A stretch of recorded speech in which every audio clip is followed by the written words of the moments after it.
Good morning, once again from the Magic School Bus. Morning has become my favorite part of the day as I've grown older. When you're young, you never want to get up unless you're one of those rare breed type A personalities. You want to slumber sometimes and drift in dreams before you extract yourself from the vestibule of sleep. Thoreau said of morning brings back the heroic ages. And then he goes on to speak about Ulysses and the Iliad and the Odyssey and framing morning in this mythic context. And it feels apt, especially out here, hearing all the small creatures stir from their nests and dens before the sun comes up. Been thinking about healing. Been in a season of healing myself. Physical and spiritual and emotional, psychological. I think it's a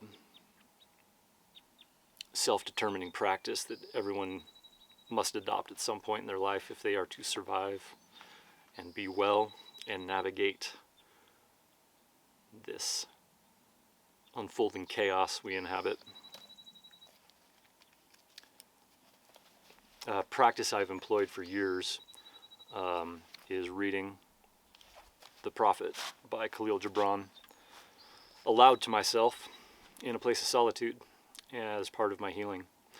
And if you're unfamiliar, Khalil Gibran was born in 1883 in Lebanon into a Maronite Christian family. And they're a small Levant Christian sect. And I don't understand or know fully the circumstances, but his family immigrated a few years later to America when he was 12 years old. And a few years later, he began writing. And he wrote prolifically until his death at the age of 48. Unfortunately, he passed from tuberculosis, spending the majority of his life in New York City. And in that short period of time, he authored quite a gift of wisdom that he left us as we think about healing ourselves, helping each other heal.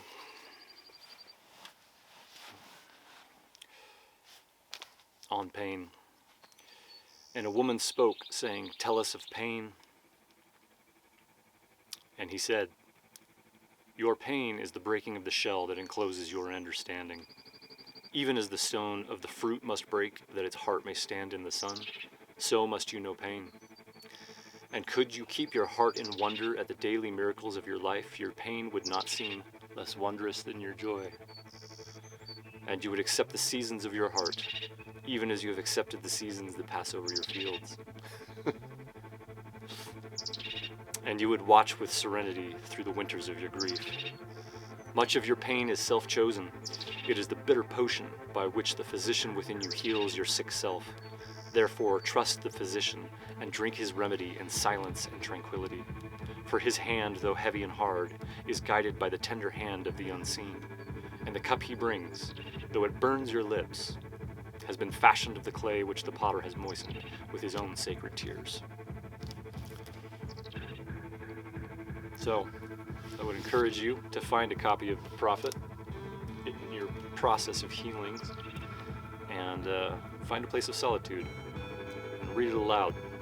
It's one of the rare books that I don't recall how it came into my life, but every time I read it through, it gets me misty, if not downright bawling. It's a powerful, powerful little book. Hope you have a wonderful day. See you next time.